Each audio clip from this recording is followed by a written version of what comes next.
In classic Quake tradition, the beginning of Dawn of the Machine plops you into a spooky hub zone where you have to physically choose your difficulty. And also keeping with tradition, the hardest one, Nightmare, is hidden away somewhere, leaving the player to navigate pools of acid and giant chains to uncover it. And to my surprise, the hard difficulty is hidden this time around too. No, sorry, I'm not going to show you how to access these difficulties. I don't want to spoil the fun. But I will point out one detail hidden in plain sight: the number 30 formed into the geometry, marking the grand occasion of this expansion's release.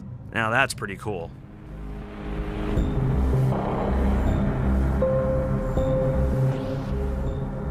Shadow dropped during this last Quakecon in celebration of Quake's 30th anniversary. Who feels old? I sure do. Quake Dawn of the Machine is a new 19-map expansion, released as a free update for Night Dive's 2021 Quake Remaster, bringing new weapons, enemies, sights, sounds, as well as a few other surprises. And in today's video, I'm going to be showing off this meaty expansion and sharing my thoughts on it. It was developed by Machine Games, who impressed many with 2024's Indiana Jones and the Great Circle, but are probably best known for their recent and awesome, except you, Wolfenstein titles. Now, while most associate Machine Games with the wolf that be Stein, their history with Quake runs deep. In fact, this is their 4th official expansion developed for the franchise, following Dimension of the Past and Dimension of the Machine for Quake 1. And Call of the Machine for Quake 2, which was included with Night Dive's 2023 remaster of it. And it goes even deeper than that. Machine Games founders got their start in the gaming industry through the Quake modding scene, and the studio has an internal Quake Club where its members develop Quake maps in their free time. In fact, the Quake Club is where this expansion was born. Yes, Machine Games made this expansion in their free time. I want you to keep that in mind throughout this video. It's also impossible not to mention the frequent rumors of Machine Games developing a new game for the Quake franchise. But we're not here to talk about a potential new Quake, as tempting as it is. We're here to talk about the new Quake that's actually here. And oh boy, is there a lot of cool stuff to talk about.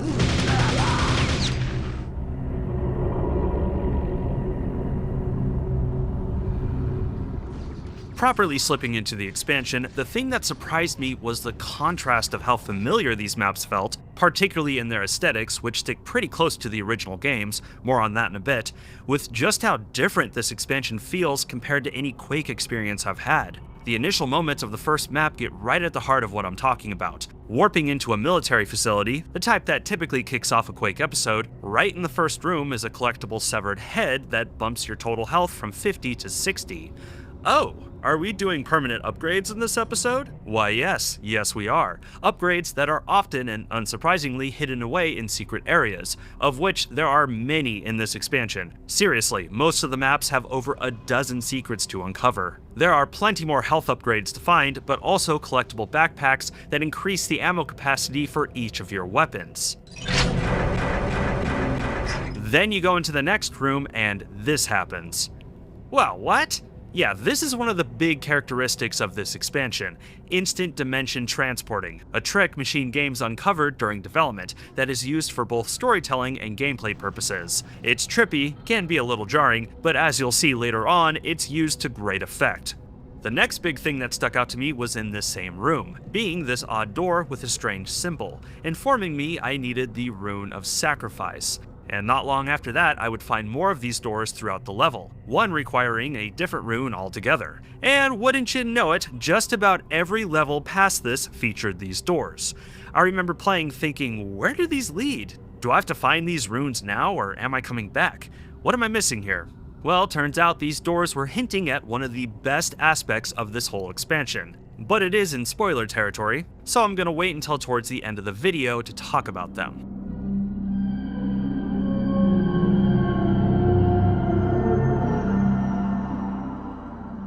Machine Games' previous Quake 1 expansion, Dimension of the Machine, was notable for pushing the Quake engine, well, the Quake engine through Quakes, to some grand limits, presenting vivid and complex new worlds full of fresh visuals for the franchise, making it a distinctive and rather original episode for the Quake pantheon, which is why I was a little surprised they stuck so close to the classic Quake aesthetics for this one. The hodgepodge of sci-fi, medieval, demonic, and of course Lovecraftian, reusing the original texture palette in fact. Perhaps a choice meant to pay tribute to the 30th anniversary nature of it. But please, don't assume I'm presenting this as a negative. It's the opposite, actually, as I would argue Machine has breathed new life into the classic aesthetics and expanded on them, in the process making the hodgepodge feel more like a cohesive and tangible universe. For instance, many Quake fans are accustomed to its medieval stylings, the gloomy dungeons and colorful castle hallways, but how often have we seen the full castle of where all these places belong, or the towns, ruins, and coastlines that surround them, the rotting infrastructure and waterways that hold this kingdom up, let alone the vistas of its countrysides. What was essentially a visual theme for the original game now feels like a motivated artistic direction to flesh out an actual world. There's also the military installations, which have always been pretty straightforward courses of FPS violence, often in the shadow of the more fantasy-driven aesthetics of latter levels. But here they take on a more horror-driven tone, within them the aftermath of sinister slipgate experiments and other treachery, housing dark runes for scientific study. One map, in fact, feels like it was ripped straight out of something like Alien, and often I couldn't help but feel some Doom 3 vibes. And don't get me wrong, there are some creative new visuals to behold in this expansion, but they're more presented as other shades of the ones we've become familiar with over the 30 years of Quake existing, making them really fun to look at and explore. And while on the whole I don't feel that Dawn was as geometrically complex compared to Dimension of the Machine, these maps were still full of stunning, well-curated scenery, satisfying crisscrossing architecture and nice touches of detail like moss and ferns overtaking architecture, not to mention the eerie lighting. As I'm sure you can tell, I had a good time picking a corner, pointing my camera, and gathering some nice-looking B-roll.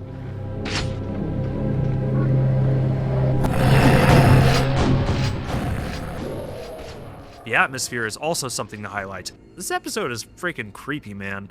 It's not like it's full of jump scares and horrific sights or anything, although those are definitely here. It's just spooky. From the moment you start, there's spooky lighting and lots of contrast, and you're thrust into these barren, lonely places full of dark, dreadful things man was not meant to see. Quake has always been creepy, but this was a whole new dimension of it. The music is probably the biggest part of that.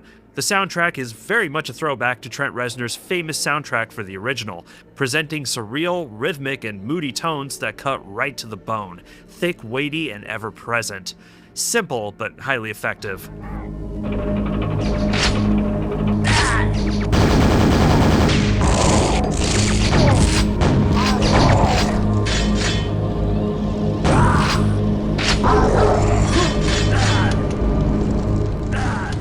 In terms of gameplay, the design of these maps are dense and complex, making for some absolutely joyous first-person shootery. Layered is probably the best way to describe them, interweaving intersecting courses, non-linear to the degree that players will have to take time to puzzle out where to go, but always keeping a good, fast, progressive flow. Many of the maps feel like an adventure in and of themselves, like battling from a grand castle's mossy rotting foundation to its pristine gates, or spiraling down into ancient cosmic ruins from the scientific station built upon them. Some maps spice things up with elaborate means of progression. Case in point, the dimension hopping. What was teased in the first mission becomes a core mechanic in Mission 3, descending through a labyrinthian dungeon full of booby traps that would make Indiana Jones faint, spread throughout magic rings that, when picked up, transport you to an alternate dimension, one that is hot and lively, full of searing lava and vicious monsters, another that is decrepit and ruined, the walls covered in dead moss, the lava replaced with still water, and the traps broken. You have to hop between these 2 points in order to navigate through the level, making for some rather satisfying exploration. It's creative and very novel design for Quake, although this was the one map out of all of them where I did get a little frustrated, as at one point I was completely lost and unsure where to go, running in circles a little too long before I found the critical path. A bit annoying, but not to the degree that it hurt the overall experience.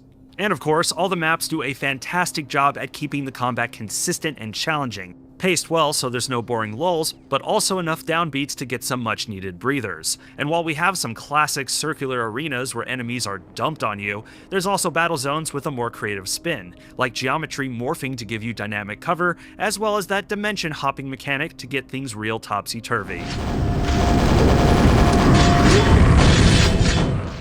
As I alluded to earlier, the new missions and their unique qualities are not the only things in this expansion. There are 2 new weapons included. Well, sort of new. One of these weapons I'm not going to talk about until the Rune spoilers section later in this video, so be on the lookout for that. The one I will talk about now is the laser cannon, which is a beast of a weapon. This sucker can blast out ricocheting lasers that can melt through the toughest enemies, like shamblers, quickly, making it a go-to when fighting them. I freaking love this thing.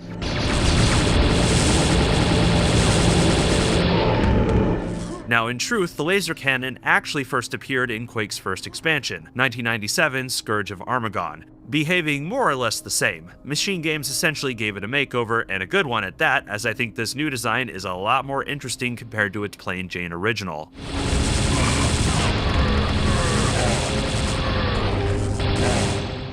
There are new enemies too, although it might be more fair to say there's new variants. The only new enemy are these floating spike balls, which I feel were kind of forgettable. They shoot out a volley of fireballs and not much else. Fairly easy to deal with. Past that, there's a new variant of the ogre that wears a stone helmet and instead of shooting grenades, fires rockets. I really like this inclusion. I think the design is super creepy and the rocket attacks makes him far more dangerous than your standard ogre. Definitely some nice spice for the difficulty. There's also a new version of the Death Knight, which I call the Magical Death Knight, as he only attacks you with his arching projectile attack. Like the ogre, I like the tweak in the visual design with his glowing hands. And these guys are pretty intimidating when you see their silhouettes in the distance. He's just standing there, menacingly! And then there's a new version of the dreaded Shambler that seems to be trapped in some sort of restraint. He's not all that different compared to fighting your typical Shambler, other than he takes more damage to kill and he has a new attack where he throws out a bunch of deadly sparkles. And last but not least, there are new variants of the dogs with bombs strapped to their backs, which is honestly kind of horrible. They're not bad boys, they've just been led astray. But what kind of overshadowed the new variants for me was the twist of the monster evolutions, or monsterlutions as I like to call them, where defeating an enemy will transform it into another. Like every once in a while, eliminating a knight will turn it into a zombie, as if you blasted its armor off. The more fiendish one though, literally and figuratively, is defeating a Death Knight and having it turned into a fiend, something that caught me off guard the first time it happened. And what I like here, other than the concept, is that it requires you to switch up your tactics on the fly. Like if you shotgun blast a knight into a zombie, you then have to whip out your grenade launcher to finish it off. Or if you spawn a fiend from a Death Knight, you might have to switch up to something more powerful or faster to take it out more efficiently. I would love to see Machine Games play with this more if they decide to develop more Quake episodes.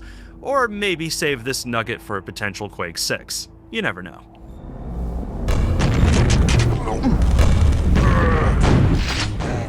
I did have one strange negative with this expansion that might have been specific to me, I'm not sure.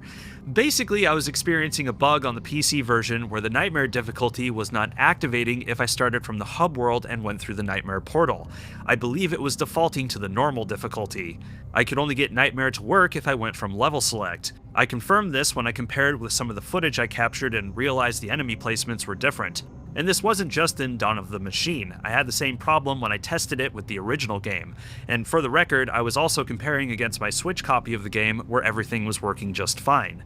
Ultimately, I was able to fix it by simply reinstalling the game, but I haven't seen anybody else complain about this online, and I'm curious if anyone else has experienced this problem. Perhaps it's something weird I did on my end that I just overlooked, but I tested this bug like crazy and scoured through my settings and could not figure out what was up. It was totally bizarre. I was relieved when I caught the bug though, because the whole time I was playing I kept thinking, wow, this is surprisingly easy. I mean, Machine Games tends to make their episodes fairly hard, and this was kind of a softball. And after fixing it and going back properly on Nightmare, it was hitting the difficulty notes I was expecting. Far more of a challenge than what my initial hours were like. If anyone else has run into this issue, let me know in the comments. I'm pretty baffled by it.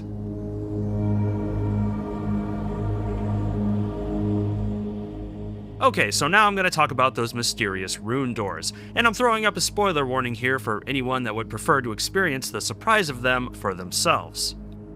After playing through all the maps of this campaign, you eventually come to a mission where you unlock the Rune of Sacrifice, which, if you remember, is the thing you need to open that pesky door in the first level. and after collecting it and reaching the exit, you are transported to a whole new, and if I might add, stunning hub map with portals to all prior missions, each with specific rune symbols above them, the Rune of Sacrifice one breaking to indicate you got it. And in the center, a giant door requiring all the additional runes to be found to access the final level and boss. And from here you teleport back to the previous missions, which now have been altered with harder enemy spawns so they don't feel too samey, nice touch there, and uncover and unlock the rune doors, along the way collecting the remaining ones to use them on their corresponding doors throughout. It's essentially an endgame campaign weaved through the core levels. The rune doors at the very least lead to new areas and shortcuts to the finish, and at the most bring you to entirely new and awesome secret maps, some being standouts of the entire expansion. One major thing the rune doors lead to is the second new weapon, the Super Axe, a demonic looking thing that is a powerhouse upgrade to the forgettable axe, letting you splatter enemies with ease as well as shooting out chain lightning. Again though, like the laser cannon, this one has its roots in Scourge of Armagon, with its original form being the Mjolnir, a hammer with many of the same properties, although personally I like this spiky makeover better.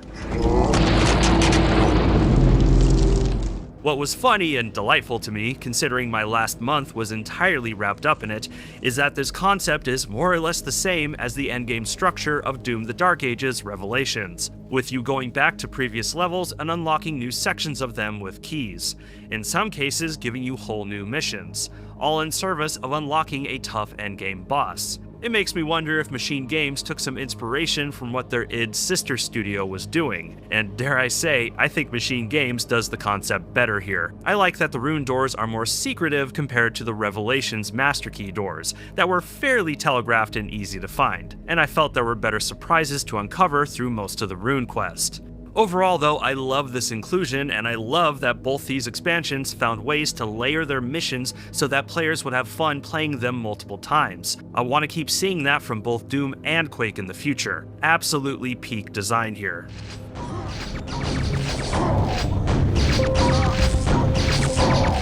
To wrap up, despite some bugged difficulty goofiness, this was a fantastic expansion, a wonderful surprise and treat that is honestly one of the best Quake experiences I've had in a long time. I mean, Machine Games' prior expansions were great, but this one might take the cake. And while it's hard to say if Machine Games will ever take on a new Quake entry, after playing this, I can't help but go, oh, for Pete's sake, just let them make a new Quake. What more do they have to prove? I mean, I know they have their Quake Club for funsies. Again, this whole expansion was made in their free time, which is mind-blowing, and more than likely they are grinding out another Wolfenstein and/or Indiana Jones.